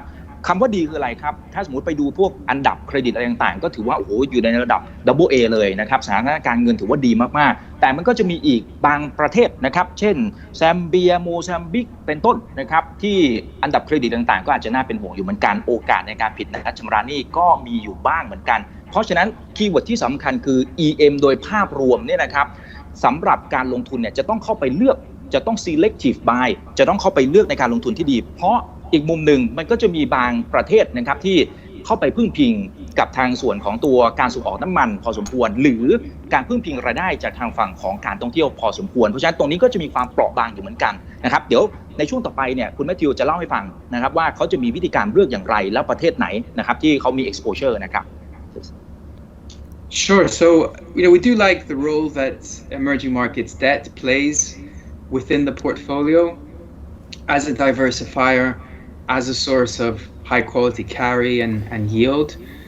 As I mentioned, it is important to be selective. Our overweights are focused on countries with attractive valuations, with balance sheet strength, and with credible reform programs, economic reform programs in place. And our largest underweights are in those sovereigns where we think spreads don't compensate for the economic risks, the political risks. And we're also underweight or have no exposure at all to sovereigns at risk of restructuring or default. And I gave you a few examples earlier. Another one is Ecuador. We also had no exposure to Lebanon, which defaulted recently as well. ครับคีย์เวิร์ดคล้ายๆเมื่อกี้นะครับคือ1จะเป็นลักษณะของการ selective buy คือการเลือกครับเลือกที่จะเข้าไปลงทุนแล้วก็จะมีการกระจายความเสี่ยงด้วยนะครับถามว่าดูยังไงบ้างมีหลายเกณฑ์อยู่เหมือนกันยกตัวอย่างครับจะเข้าไปดูเลยว่า valuation เป็นอย่างไรมันมีความเหมาะสมไหมนะครับและสิ่งที่สำคัญก็คือเรื่องของความเสี่ยงไม่ว่าจะเป็นความเสี่ยงในการปิดนัดชำระหนี้ความเสี่ยงจากเรื่องของเศรษฐกิจอะไรต่างๆนะครับตัวอย่างของประเทศที่จะไม่เข้าไปลงทุนณเวลานี้นะครับเอาณเวลานี้ก็จะมีเอกวาดอร์เลบานอนนะครับเพราะอาจจะมีปัญหาเรื่องของการผิดนัดชำระหนี้นั่นเองนะครับ Okay. All right. Yes. All right. So where do you see the outstanding or the opportunities at the moment? Mm-hmm. Sure. I'll refer you to page 21 of the presentation. So I think that there's a few things happening. On the one hand, there's obviously a recession or a global economic decline right now. There's a period of increased uncertainty. On the other hand, we do expect the economy to rebound in the latter part of 2020. Valuations within credit have reset to significantly higher levels. So we do think there is value within credit today. But again, it's important to be selective. We're really focused, if you look on the green area of page 21, we're really focused on the higher quality parts of the global credit market right now. We like financials, we like companies in sectors that have asset coverage, that have stable revenues, that are more insulated from the economic decline. We like some of the higher yielding sovereigns that are in emerging markets that are insulated from recession and oil price risks. And we also like securitized debt, so agency mortgage-backed securities, for example, which have an implicit guarantee from the US government. We like them as a diversifier in our portfolio. And I'll just take a break there before I go into what we're avoiding within the portfolio. ครับในภาพรวมนะครับสิ่งที่เราเห็นตั้งแต่ในช่วงต้นปีมันคือความไม่แน่นอนนะครับแล้วก็อาจจะเป็นเรื่องของเศรษฐกิจภาวะที่อาจจะถดถอยแล้วก็ได้รับผลกระทบจากโควิด -19 ถูกต้องไหมครับนั่นคือจุดหนึ่งที่เราเห็นตรงกันสิ่งที่ตามมาคือบรรดาสินทรัพย์ต่างๆก็ถูกเทขายออกมามากพอสมควรพ พอถูกเทขายออกมาถ้าหากว่าทำการบ้านดีๆซึ่งทางพิมโก้เขาทำการบ้านเผื่อพวกเราแล้วเนี่ยนะครับจะเห็น valuation จะเห็น value นะครับในตราสารหนี้ในบางประเภทและบางประเทศด้วยนะครับฉะนั้นตรงนี้คือสิ่งที่สำคัญมากๆเป็นคีย์เวิร์ดที่สำคัญมากๆและเขาเชื่อเหลือเกินนะครับว่าเศรษฐกิจที่ถูกแรงกระแทกไปตั้งแต่ในช่วงต้นปีมีโอกาสที่จะฟื้นกลับมาได้นะครับในช่วงครึ่งปีหลังนะครับก็น่าจะมีโอกาสได้เห็นอยู่เหมือนกันเพราะฉะนั้นตรงนี้เป็นโอกาสที่ซ่อนอยู่ท่ามกลางวิกฤตนะครับถามว่าสิ่งที่เขาชอบคืออะไรบ้างในพอร์ตของเขาเอาให้ฟังแบบคร่าวๆก่อนนะครับ1ก็คือสถาบันการเงินอันนี้เราเล่าให้ฟังแล้วนะครับว่าสถานะทางการเงินดีนะครับเรื่องของ asset quality นะครับหรือว่าคุณภาพของสินทรัพย์ตอนนี้ยังดีอยู่เพราะฉะนั้นตรงนี้ติ๊กถูกข้อที่1นะครับข้อที่2ก็จะเป็นประเภทที่เป็นลักษณะของสินทรัพย์หรือว่าบริษัทนะครับที่ตอนนี้เนี่ยมีรายได้เข้ามาสม่ำเสมอได้รับผลกระทบจากโควิด -19 น้อยๆแล้วตัวสินทรัพย์เองนะครับมีคุณภาพที่ดีกลับมาที่จุดเดิมถัดมานะครับก็จะเป็นประเภทที่เป็นพันธบัตรรัฐบาลนะครับตอนนี้ก็จะมีความมั่นคงหน่อยและอีกหนึ่งประเภทที่น่าสนใจมากๆคือประเภทที่เรียกว่าเป็นเอเจนซี่นะครับเอเจนซี่ mortgage backed security นะครับหรือว่าตัวตราสารหนี้ที่มีพวกสินเชื่อที่อยู่อาศัยเนี่ยนะครับเป็นตัวแบ็กอยู่เป็นตัวสนับสนุนอยู่เอเจนซี่เนี่ยน่าสนใจมากครับทุกท่านครับเนื่องจากว่ารัฐบาลสหรัฐอเมริกาเขาการันตีเขารับรองเลยเพราะฉะนั้นตรงนี้จะเป็นอีกหนึ่งสินทรัพย์ทางเลือกที่ช่วยกระจายความเสี่ยงได้ด้วยของพอร์ตโฟลิโอภาพรวมทั้งหมดนะครับ please Sure. So, we went through earlier how there are some risks and it's important to be selective within high yield, within emerging markets. So really, the areas we're cautious on are the more cyclical sectors within high yield, energy, raw materials, metals and mining, the sectors that are more affected by the coronavirus pandemic, such as entertainment or lodging. We're also cautious on emerging markets, sovereigns, particularly those that are exposed to oil prices and tourism for revenues. In terms of what we're watching, which may affect positioning going forward, we're keeping a very close eye on the coronavirus infection curves. We're keeping a close eye on how lockdown measures are being amended or lifted. We're looking at the response from global central banks and global governments to provide assistance to the economy, to companies. And finally, of course, we're also looking at credit spreads and valuations to influence how we are positioned. ครับก่อนหน้านี้เราคุยถึงภาพรวมนะครับมุมมองเอาลุกนะครับแล้วก็สินทรัพย์ตัวไหนที่เขาสนใจเข้าไปลงทุนนะครับเมื่อสักครู่นี้นะครับก็จะเป็นสินทรัพย์ไหนที่เขาอยากจะหลีกเลี่ยงนะครับยกตัวอย่างเช่นแน่นอนมันก็จะต้องเป็นสินทรัพย์ประเภทที่เป็นพวกหุ้นวัฏจักรอะไรต่างๆนะครับตรงนี้เนี่ยมันก็จะสะท้อนถึงความเสี่ยงแล้วก็สะท้อนไปยังตัวพันธบัตรด้วยนะครับที่อาจจะมีความเสี่ยงนะครับตามมานั่นเองเช่นน้ำมันเหมืองแร่อันนี้มีความเสี่ยงรวมไปถึงบันเทิงอันนี้เราเล่าให้ฟังแล้วนะครับนอกเหนือจากนี้ตลาด emerging market โดยภาพรวมจริงๆมันไม่ได้แย่ทุกประเทศแต่เขาจะหลีกเลี่ยงประเทศที่อาจจะไปผูกกับรายได้ทางฝั่งของน้ำมันแล้วก็เรื่องของการท่องเที่ยวหรือว่าประเทศไหนก็ตามนะครับที่มีความเสี่ยงที่อาจจะผิดนัดชำระหนี้อันนี้เขาจะหลีกเลี่ยงเลยนะครับคำถามถัดมาก็คือว่าแล้วทางฝั่งของพิมโก้เนี่ยเขาจับตามองดูเรื่องไหนเป็นพิเศษณเวลานี้อันนี้น่าสนใจมากอย่างแรกครับสิ่งที่เขามองก็คือว่าการที่อัตราการติดเชื้อโควิด -19 เนี่ยมันเริ่มที่จะแฟลตคำว่าแฟลตคือติดเชื้อแบบน้อยลงเรื่อยๆแล้วหรือยังนะนึกภาพตามผมนะครับเวลาที่ติดเชื้อปุ๊บเขาก็จะไปพอดลงในกราฟนะครับถ้าว่าติดเชื้อน้อยลงกราฟมันก็จะเริ่มโค้งลงเรื่อยๆอันนี้คือข้อที่1ที่เขาจะติดตามข้อที่2ครับคือเรื่องของการใช้มาตรการล็อกดาวน์หลายประเทศยังคงใช้อยู่อย่างในบ้านเราจริงๆยังใช้อยู่ถูกต้องไหมครับแต่เริ่มทยอยปลดละเดี๋ยววันที่17นี้เดี๋ยวต้องรอดูว่าเขาจะปลดหรือเปล่าทางฝั่งของยุโรปหลายประเทศเริ่มทยอยปลดละนะครับแต่พอปลดแล้วเราก็ต้องเข้ามาดูกันอีกทีนึงแหละครับว่าพอปลดแล้วอัตราการติดเชื้อกลับมาระลอก2ระลอก3หรือไม่อย่างไรนะครับอย่างในช่วงนี้เนี่ยจะเห็นทางฝั่งของเกาหลีใต้นะครับอีแทวอนเป็นต้นนะครับตอนนี้ก็ติดเชื้อมาอีกระลอกหนึ่งแล้วนะครับถัดมา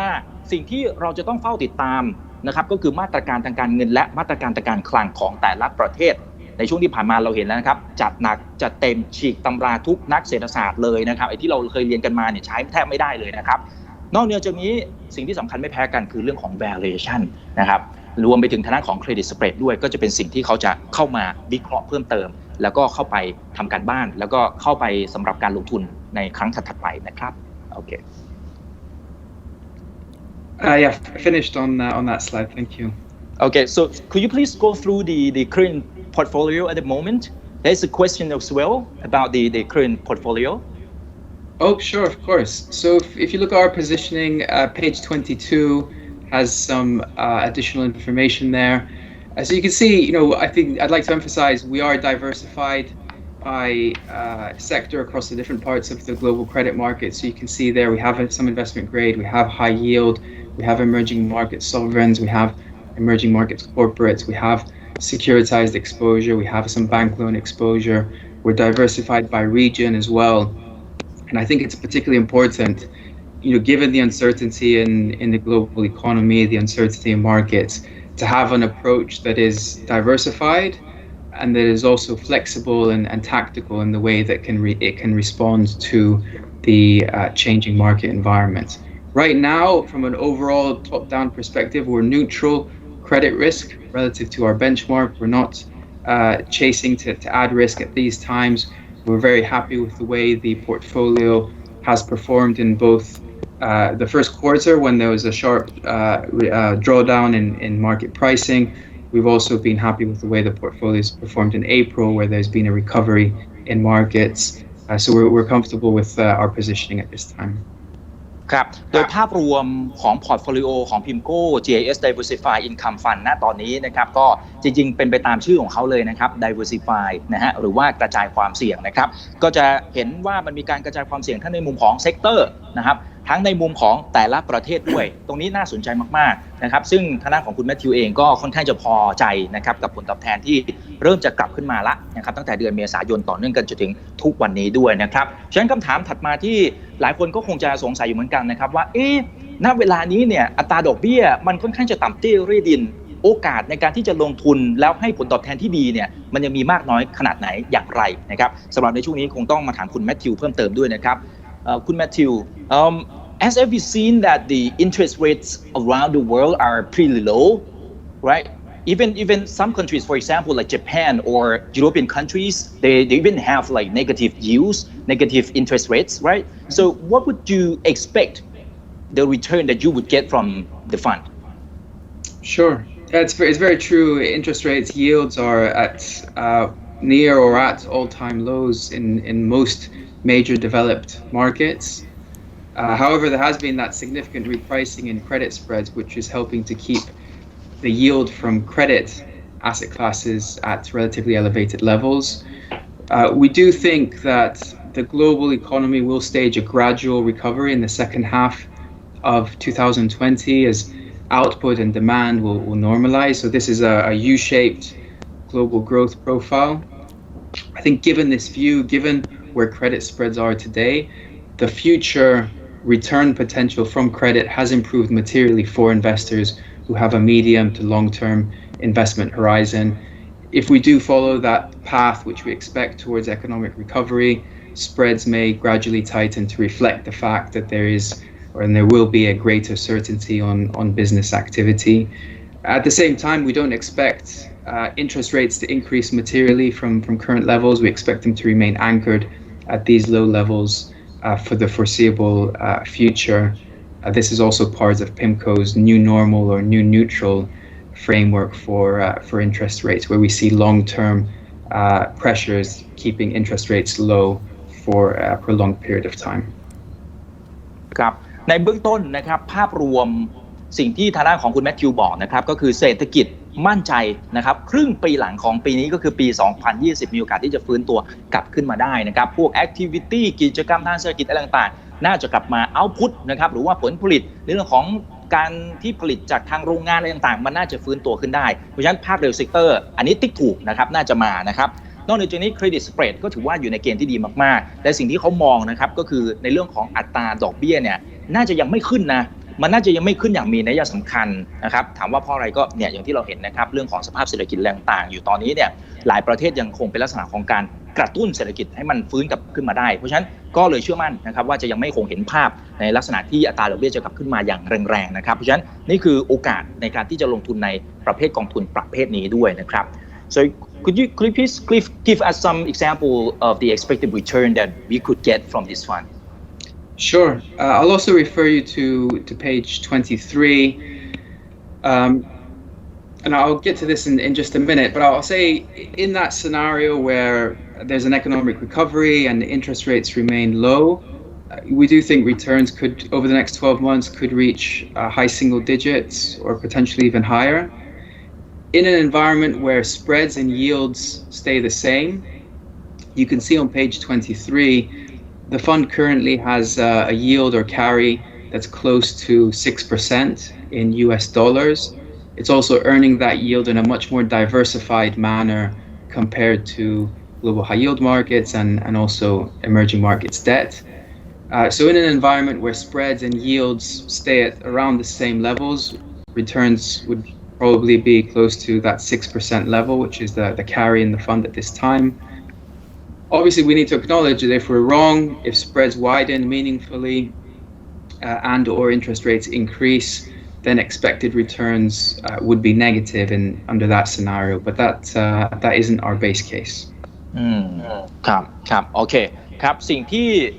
เราเห็นจากกราฟิกเมื่อสักครู่นี้นะครับอันนี้ทำกันบ้านมาอย่างดีมากเลยนะครับวิเคราะห์เห็นภาพว่าถ้าสมมติฐานก็คือตัวอัตราดอกเบี้ย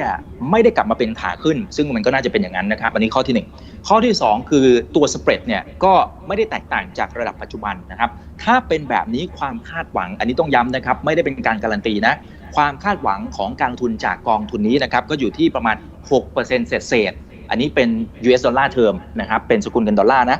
แต่ถ้าหากว่าแน่นอนถ้าฟ้าฝนไม่เป็นใจนะครับเช่นในเรื่องของอัตราดอกเบี้ยอยู่ๆมันก็กลับขึ้นมาตัวสเปรดอยู่ๆมันก็กลับขึ้นมาอันนี้แน่นอนครับผลตอบแทนอาจจะมีภาวะของการติดลบแต่อย่างที่เรียนนะครับว่าในเรื่องของการประเมินเนี่ยตรงนี้มันไม่ใช่เบสเคสนะโอกาสที่เกิดขึ้นถือว่าน้อยมากนะครับแล้วเรื่องของการกระจายความเสี่ยงเองก็ดีเรื่องของการวิเคราะห์สินทรัพย์ที่เขาเข้าไปลงทุนเองก็ดีนะครับรวมไปถึงการที่จะเข้าไปบริหารจัดการต่างๆเนี่ยนะครับเพราะฉะนั้นก็เชื่อมั่นได้ว่านะครับในเรื่องของโอกาสในการลงทุนนะครับถึงแม้ว่าอาจจะมีช่วงเวลาที่อาจจะฟ้าฝนไม่เป็นใจโอกาสในการขาดทุนมีไหมมีแต่ก็ยังถือว่าน้อยกว่าตลาดนั่นเองนะครับเอาละฮะ anything else you would like to add Not at this time thank you โอเคงั้นกลับมาที่พี่เลี้ยงกันหน่อยนะครับพี่เลี้ยงครับทางด้านของบลจ.กรุงศรีเองเนี่ยจริงๆเราก็มีกองทุนที่หลายท่านก็ส่งคำถามมันเข้ามาเยอะกันพอสมควรนะครับว่ามันมีความแตกต่างกันอย่างไรนะครับตั้งแต่ตัว KF Diverse ตัวที่เราคุยกันอยู่ตอนนี้นะครับกับ KF CS Income KF Prefer เป็นต้นครับมันแตกต่างกันยังไงแล้วใครที่เหมาะกับกองไหนพี่เล็กช่วยอธิบายนะครับครับสำหรับนักลงทุนนะฮะที่ลงทุนกับบลจ.กรุงศรีนะครับแล้วก็ลงทุนอยู่ใน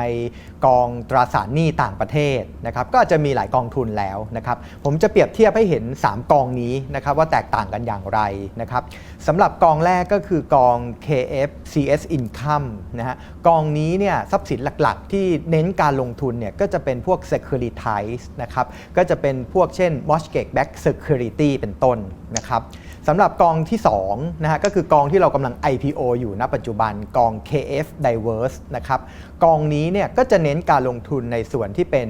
investment grade high yield แล้วก็ส่วนที่เป็น emerging market ส่วนกองที่3ก็คือกอง KF Prefer ก็จะเน้นการลงทุนอยู่ในหุ้นกู้ด้อยสิทธิ์นะครับก็จะเห็นได้ว่าทั้ง3กองทุนเนี่ยแม้ว่าจะลงอยู่ในตราสารหนี้ต่างประเทศนะครับแต่ว่าก็ลงอยู่ในซับเซกเตอร์ที่แตกต่างกันไปนั่นเองนะครับเพราะฉะนั้นก็สามารถที่จะลงทุนนะฮะทั้ง3กองเพื่อที่จะทำให้เกิดการกระจายที่ดีที่มากขึ้นได้นั่นเองนะครับถ้าเราพูดถึงในเรื่องของอัตราผลตอบแทนแล้วก็ความเสี่ยงนะครับในเรื่องของตัวผลตอบแทนนะฮะกอง KF CS Income นะฮะก็จะให้ผลตอบแทนที่อยู่ในระดับที่ถือว่าดีนะครับแต่ว่ากอง KF Diverse เนี่ยจะให้ผลตอบแทนที่สูงกว่านะครับในขณะที่กอง KF Prefer เนี่ยนะฮะก็จะให้ผลตอบแทนที่สูงสุดในบรรดาทั้ง3กองนี้นะครับแน่นอนครับผลตอบแทนก็มาพร้อมกับความเสี่ยงนะฮะถ้าเราดูในแง่ของความผันผวนนะครับกอง KF CS Income เนี่ยก็ถือว่าจะมีความผันผวนที่ต่ำสุดนะครับกอง KF Diverse เนี่ยอาจจะมีความผันผวนที่สูงขึ้นมานะฮะแต่ว่าก็ไม่ได้แตกต่างกันมากนักกับกอง KF CS Income เพราะฉะนั้นในเรื่องของน้ำหนักการลงทุนนะครับผมก็เชื่อว่านักลงทุนที่ลงทุนอยู่ในกอง KF CS Income เนี่ย ก็สามารถที่จะรับความเสี่ยงในกองของ KF Diverse ได้นะครับเช่นเดียวกันน้ำหนักการลงทุนนะฮะเราอาจจะมอง2กองนี้เนี่ยเป็นคอพอร์ตการลงทุนในส่วนที่เป็นตราสารหนี้ต่างประเทศได้นะครับก็อาจจะลงทุนอยู่ในน้ำหนักที่ใกล้เคียงกันระหว่าง2กองนี้นะครับในขณะที่น้ำหนักการลงทุนของกอง KF Prefer นะครับก็อาจจะลดลงมาหน่อยนะครับเนื่องจากว่ามีความผันผวนที่สูงกว่าแต่ว่าผลตอบแทนก็มีมากกว่าเช่นเดียวกันนะครับอาจจะมองเป็น Satellite ในพอร์ตการลงทุนเพื่อเพิ่มให้พอร์ตเพื่อที่จะเพิ่มให้พอร์ตการลงทุนมีผลตอบแทนที่ดีขึ้นนั่นเองครับครับก็ถือว่าเป็นคาแรคเตอร์ที่แตกต่างกันไปนะครับซึ่งถ้าว่าท่านไหนถ้าว่าฟังทันหรือไม่ทันหรืออยากจะสอบถามข้อมูลเพิ่มเติมเนี่ยก็สามารถติดต่อเข้าไปได้ที่บลจ.กรุงศรีนะครับ Okay, let me turn to Mr. Matthew. Okay, since the fixed income market and also the asset classes has been hit very, very hard from the pandemic, right? From the panic from the investors. So why did you think that is the good timing to invest in the fixed income then? Sure. So if I refer you to page 24, fixed income markets have a natural tendency to self-correct. And if you look on page 24, historically, when there has been a large drawdown in the strategy, that's typically been accompanied by fairly quick recovery. We do think, there remains at this time a significant level of uncertainty. We need to acknowledge that our base case of a return to global growth in the latter part of this year may be wrong. But on the other hand, valuations have significantly repriced to much wider levels. There's also a significant amount, an unprecedented amount of monetary and fiscal stimulus that's being provided to companies from central banks, from governments. So overall, we're not chasing risk at these levels, but we do think that in periods of heightened market volatility, flexibility is key to benefit from potential market dislocation. So within the fund, because we can take positions across the quality spectrum, we can make tactical allocations as opportunities arise, as forecasts change. This will allow us to take advantage of the rapidly evolving situation, and we feel comfortable about the future return potential of the strategy. ครับโอเคก็ถือว่าเป็นคำตอบที่ดีมากๆเลยนะครับไล่เรียงกันมาตั้งแต่ตัวเลขสถิตินะครับถ้าดูจากกราฟิกจะเห็นเลยนะครับว่าถ้าย้อนกลับไปเนี่ยโอ้โหนี่หลายปีเลยนะครับตั้งแต่ปี 2005 นะฮะจนถึงตอนนี้เนี่ยในช่วงประมาณ15 ปีล่าสุดสิ่งที่เราเห็นคือตลอดระยะเวลา15-20 ปีที่ผ่านมาเนี่ยมันจะมีเรื่องของความผันผวนมันจะมีเรื่องของความไม่แน่นอนเกิดขึ้นเสมอๆนะครับแต่ละปีมันจะมีข่าวเข้ามากระแทกเยอะแยะมากมายนะครับถามว่าตลาดตราสารหนี้ได้รับผลกระทบไหมก็ได้รับอยู่เหมือนกันถ้าดูจากกราฟเราจะเห็นแล้วนะครับว่าบางช่วงมันก็มีการปรับตัวลดลงไปเหมือนกันแต่สิ่งที่น่าสนใจก็คืออะไรครับสิ่งที่น่าสนใจคือทุกๆครั้งที่มันมีการปรับตัวลดมาอีกแป๊บเดียวครับมันก็จะเด้งกลับและอย่างดูรอบนี้สิครับย้อนกลับไปดูภาพเนี่ยจะเห็นภาพชัดเจนเลยนะครับว่าดีดกลับขึ้นมาและดีดกลับขึ้นมาค่อนข้างจะแรงด้วยนะครับก็ถือว่าเป็นตัวเลขสถิติที่บอกชัดเจนนะครับว่ามีการปรับตัวลงจริงแต่ก็มีโอกาสที่จะเด้งกลับขึ้นมาได้นะครับนั่นคือข้อที่1ข้อที่2ครับอย่างที่เราเห็นก็คือในมุมของเศรษฐกิจมั่นใจนะครับว่าภาพรวมมีโอกาสที่จะฟื้นกลับขึ้นมาได้ในช่วงครึ่งปีหลังอันนี้เป็นคำพูดเดิมนะครับแล้วสิ่งที่เราเห็นก็คือรัฐบาลแต่ละประเทศจัดหนักจัดเต็มในเรื่องของมาตรการต่างๆนะครับเพราะฉะนั้นตรงนี้ก็จะช่วยพยุงนะครับในภาพรวมแล้วก็สร้างเสถียรภาพให้เกิดขึ้นกับตลาดการเงินได้นะครับในขณะเดียวกันสำหรับกองนี้เองเนี่ยก็จะมีความยืดหยุ่นในเรื่องของการปรับพอร์ตนะครับนอกเหนือจากนี้ก็จะสามารถมองหาโอกาสในการลงทุนได้ทั่วทั้งโลกแล้วก็หลากหลายสินทรัพย์ด้วยนะครับเพราะฉะนั้นเมื่อไหร่ก็ตามที่โอกาสในการลงทุนมันโผล่ขึ้นมาไม่ว่าจะอยู่ที่ไหนอย่างไรด้วยทีมงานของพิมโก้เองนะครับซึ่งเขามีความเชี่ยวชาญเรื่องนี้อยู่แล้วเนี่ยเขาจะมองเห็นครับพอมองเห็นเขาก็จะเข้าไปลงทุนได้ตรงนี้แหละครับที่ทำให้เขานั้นยังสามารถให้ผลตอบแทนที่ดีกว่าตลาดนะครับแล้วก็ถือว่าสร้างผลตอบแทนได้อย่างสม่ำเสมอด้วยในช่วงเวลาที่ผ่านมานะครับพี่เลียกครับพี่เลียกมีอะไรอยากจะเสริมไหมครับสำหรับมุมมองของการลงทุนในช่วงเวลาแบบนี้นะครับแล้วเดี๋ยวเราจะเข้าช่วง Q&A ด้วยนะครับคือหลายคนเขาบอกว่ามันก็โอ้โหมันมีความผันผวนพอสมควรเหมือนกันนะเอายังไงดีครับครับก็ในปีนี้นะครับ ก็นักลงทุนที่ลงทุนอยู่ในกองตราสารหนี้ต่างประเทศที่เป็นเครดิตเนี่ยนะครับผลตอบแทนเนี่ยก็จะติดลบนะอยู่ในระดับพอสมควรนะครับหลายท่านก็อาจจะเริ่มกังวลนะฮะเริ่มกลัวหรือว่าเริ่มที่จะไม่อยากลงทุนอยู่ในกองประเภทนี้นะฮะอาจจะมองว่าเป็นกองที่ดูแล้วความเสี่ยงสูงมากๆนะครับแต่ผมอยากจะเรียนว่าผลตอบแทนที่เราเห็นในปีนี้นะที่ว่าติดลบเยอะๆเนี่ยมันเป็นผลตอบแทนที่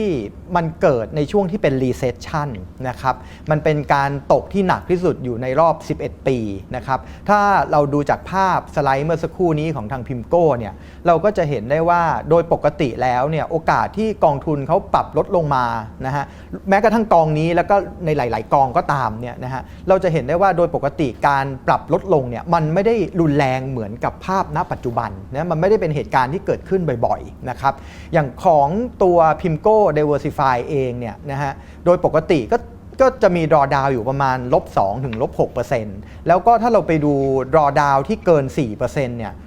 เกิดขึ้นแค่เพียง3 ครั้งในรอบ11 ปีเท่านั้นเองนะครับแล้วก็ทุกครั้งเนี่ยตามที่ทางพิมโก้ได้พูดเอาไว้นะฮะว่าการ recovery เนี่ยกลับมาเนี่ยก็จะค่อนข้างรวดเร็วนะแล้วก็กลับมาสร้างผลตอบแทนได้ดีให้กับนักลงทุนนะครับเพราะฉะนั้นในช่วงนี้เองนะฮะที่นักลงทุนเนี่ยอาจจะเห็นผลตอบแทนในกองตราสารหนี้ต่างประเทศเนี่ยเห็นว่าราคา NAV เนี่ยปรับลดลงนะครับแต่ว่า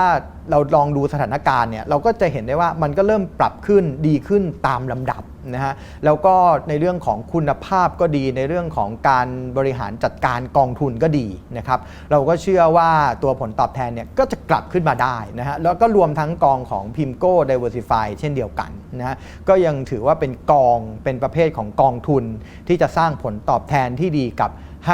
นักลงทุนให้กับทางนักลงทุนได้นะครับครับโอเคเดี๋ยวมีอะไรจะเสริมเพิ่มเติมไหมครับก่อนที่จะเข้าสู่ช่วง Q&A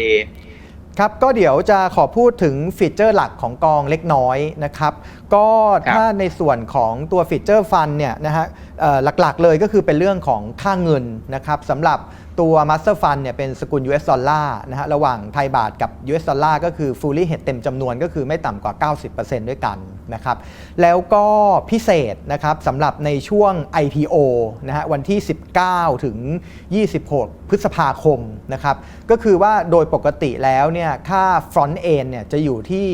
1% นะครับสำหรับในช่วง IPO 19ถึง26พฤษภาคมนะฮะสำหรับยอดที่สูงกว่า30ล้านเนี่ยฟอนต์เองก็จะปรับลดลงนะฮะลดลงให้จาก 1% เนี่ยเหลือเพียง 0.75% ครับครับผมเพราะฉะนั้นติดต่อสอบถามข้อมูลได้เลยนะครับวันแรกวันที่19ใช่ไหมฮะใช่ครับ19ถึง26พฤษภาคมครับครับ19ถึง26นะครับก็จะเป็นโอกาสที่ดีทั้งในมุมของการลงทุนแล้วก็โอกาสที่จะได้ในเรื่องของสิทธิประโยชน์อะไรต่างๆด้วยนะครับสอบถามข้อมูลเพิ่มเติมได้ที่บลจ.กรุงศรีนะครับโอเค let's go through the Q&A okay from the audience so the first question would be to you Mr. Matthew okay the first question is the fund has invested in the oil company or energy exposure a lot? We're underweight US high-yield energy companies,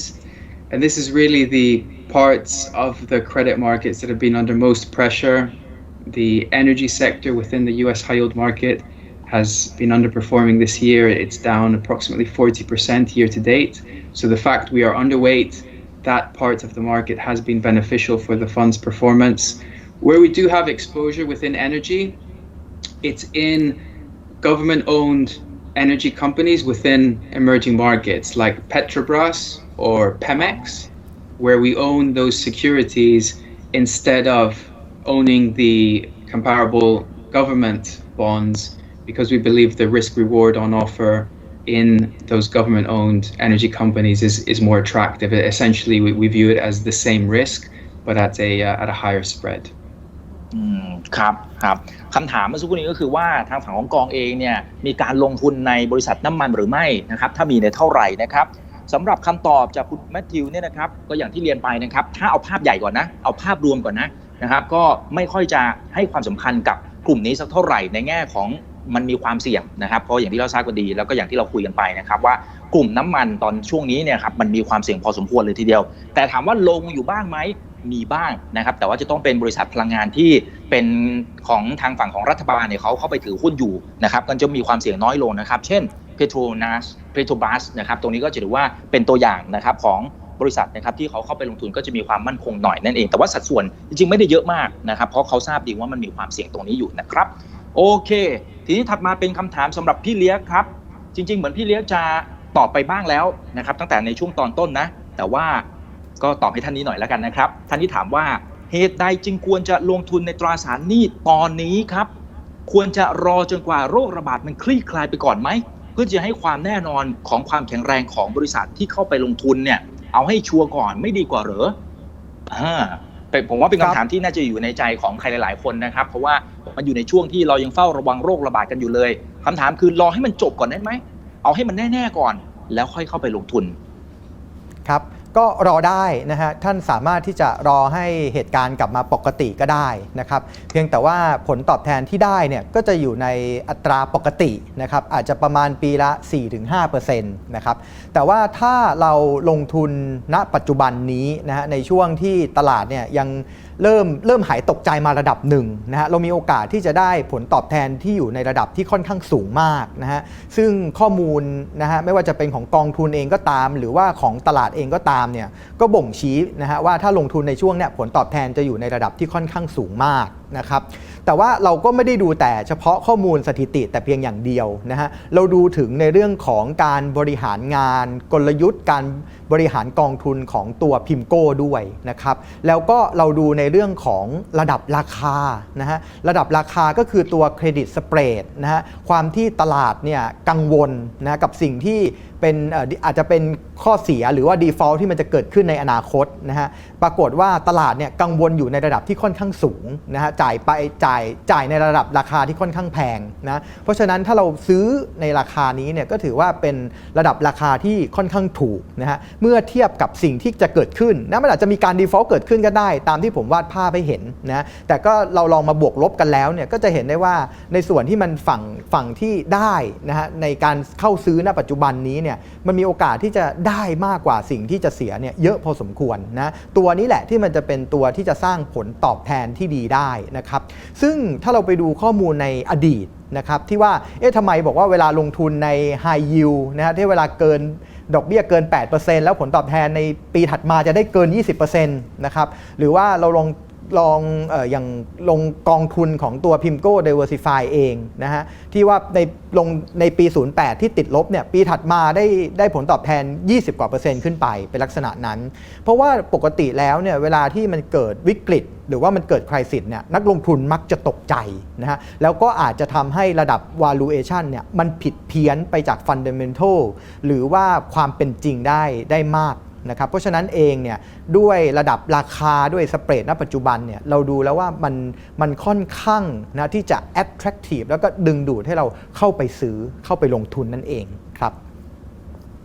ครับ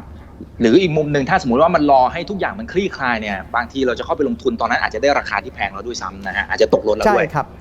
ต้องเรียนก่อนนะฮะอย่างภาพที่เราเห็นในช่วงแรกๆเลยที่เป็นผลตอบแทนรายปีอะฮะไอตัวผลตอบแทนที่มันจะลดลงณระดับแบบนี้เนี่ยมันเกิดขึ้นแค่เพียง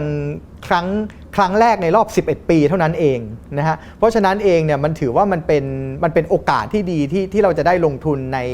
ในระดับราคาที่ดีแบบนี้นะฮะก็คงไม่รู้ว่าเราจะต้องรอไปอีกนานขนาดไหนกว่าที่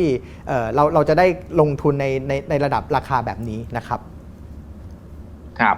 Next question would be for Mr. Matthew. He or she worries about the currency risk. So the question is, what would be the proportion of each currency in your portfolio at the moment? Mm-hmm. So we're investing in global credit markets. So the majority of the bonds that we invest in are dollar denominated, approximately 70-75%. Most of the remainder is euro denominated, with a small proportion is sterling denominated in other currencies. I will emphasize, however, that all that exposure within the fund that is not in US dollars is hedged back to US dollars. So we're not taking significant amounts of currency exposure within the fund. At times we have taken FX exposure as an investment view. It's tended to be modest, 0 to 5% of the portfolio. Right now we don't have any FX exposure in the fund, and the normal course would be to hedge everything back to US dollars. And then obviously if you're investing through a currency hedge share class, that is then hedged back to the respective currency. ครับคำถามของท่านนี้นะครับก็คือว่าสำหรับคณะของกองหลักนี้นะครับมีสัดส่วนในค่าเงินต่างๆเป็นอย่างไรนะครับเอาให้เห็นภาพง่ายๆก่อนแล้วกันนะครับสัดส่วนใหญ่ก็จะเป็น US ดอลลาร์เนี่ยแหละครับ 70-75% นะครับอย่างอื่นก็จะมีบ้างเช่นยูโรนะฮะเงินปอนด์นะครับแต่ว่าในท้ายที่สุดเมื่อสักครู่นี้ทางด้านของคุณแมทธิวเองก็อธิบายแล้วนะครับว่าก็จะมีบางส่วนที่มีการ hedge กลับขึ้นไปนะครับเพราะฉะนั้นhedge กลับไปหมายความว่ากลายเป็น US ดอลลาร์นะครับเพราะฉะนั้นจะไม่มีความเสี่ยงในเรื่องของอัตราแลกเปลี่ยนณเวลานี้นะครับพี่เล็กอยากจะเสริมอะไรตรงนี้ไหมฮะเห็นขยับเล็กน้อยไม่มีครับโอเคได้ครับโอเคnext question would be regarding to the bank loan because you have said you mentioned that the portfolio at the moment you invest a lot in the financial institutions, right? So he or she asked about the bank loan at the moment that should be worried about, for example, like NPL and stuff like that. Sure. So I would just clarify within the portfolio when we showed that pie chart had 4% in bank loans. That's basically sub-investment grade. Loans given to sub-investment grade companies. You can think of it as very, very similar to high yield bonds, but they are basically floating rate loans. So it's very similar to a high yield bond. So just clarify that's what we're referring to when we show bank loan exposure within the portfolio. Now, separately and more broadly, financials, senior bank bonds, subordinated bank bonds. So these are bonds issued by banks representing the credit risk of banks. They are our largest sector overweight within the portfolio. We do think that banks are one of the safest sectors within global credit today. Over the last 10 years, they've been de-risking their balance sheets, increasing the amount of capital they have. So today, they're in a very strong position. They are able to withstand a significant recession, a decrease in margins, an increase in non-performing loans, and still remain intact. So we still have very, very high confidence in bank bonds. ครับอันนี้แยกเป็น2ส่วนนะครับคำถามเดี๋ยวขออนุญาตทวนคำถามนิดนึงนะครับแบงก์โลนเนี่ยมันมีความเสี่ยงมากน้อยแค่ไหนอย่างไรในสภาวะแบบนี้นะครับแบงก์โลนที่เห็นอยู่ในพอร์ตนะครับที่บอกว่าอยู่ประมาณสัก 4% เนี่ยคุณแมทธิวอธิบายนะครับว่าจริงๆแล้วเนี่ยข้างในไส้ในมันเป็น floating rate นะครับเพราะฉะนั้นมันจะทำตัวคาแรคเตอร์คล้ายกับทางฝั่งของ high yield อันนั้นข้อที่1นะครับข้อที่2นะครับจะมีอีกประเภทหนึ่งนะครับเป็นพันธบัตรที่ออกโดยธนาคารหรือว่าสถาบันการเงินซึ่งทางด้านของคุณแมทธิวเองบอกว่าอันนี้สบายใจหายห่วงได้นะครับเพราะถ้าว่าไปดูแล้วเนี่ยสินทรัพย์ที่เขาเข้าไปลงทุนเนี่ยนะครับก็จะเป็นประเภทที่ค่อนข้างจะเซฟพอสมควรเลยทีเดียวโดยเฉพาะเซกเตอร์ธนาคารพาณิชย์ถ้าว่าเปรียบเทียบกับหลายๆเซกเตอร์ในสภาวะที่เจอปัญหาโควิด -19 เนี่ยฐานะของสถาบันการเงินเนี่ยถือว่าแข็งแรงมากๆโดยเฉพาะหลายๆตัวหลายๆบริษัทเนี่ยนะครับตอนนี้ก็มีการเพิ่มทุนอะไรต่างๆก่อนหน้านี้เป็นที่เรียบร้อยแล้วนะครับเงินทุนแคปิตอลเนี่ยไม่ต้องเป็นห่วงเลยสถานะทางการเงินแข็งแรงมากๆเลยนะครับมีการเตรียมความพร้อมไว้เป็นอย่างดีแล้วนะครับเพราะฉะนั้นตรงนี้ก็ถือว่าสบายใจได้ในการที่เข้าไปลงทุนนะครับสำหรับตัวนี้นะฮะโอเคถัดมานะครับ Can I just add as well just to add a significant majority of our bank's exposures to investment grade rated banks names like Barclays, Santander, UBS, Credit Suisse, JP Morgan, Bank of America. So these are the types of issuers that we have exposure to. Wow, big names ครับส่วนใหญ่นะครับแล้วเขาก็ยกตัวอย่างเมื่อสักครู่นี้ที่เสริมข้อมูลเข้ามานะครับว่าตัวสินทรัพย์ที่เข้าไปลงทุนเอาให้เห็นภาพเลยว่าทำไมถึงมีความเสี่ยงค่อนข้างจะน้อยนะครับก็จะเป็นลักษณะของการลงทุนในธนาคารยักษ์ใหญ่ big name ทั้งนั้นเลยนะครับไม่ว่าจะเป็น Barclays นะครับCredit Suisse นะฮะ JP Morgan อันนี้เบอร์ต้นๆของระดับโลกทั้งนั้นเลยนะครับเพราะฉะนั้นเรื่องของความเสี่ยงก็พอที่จะเบาใจลงได้นะครับ Well, there is another question. So could you please give us some example of the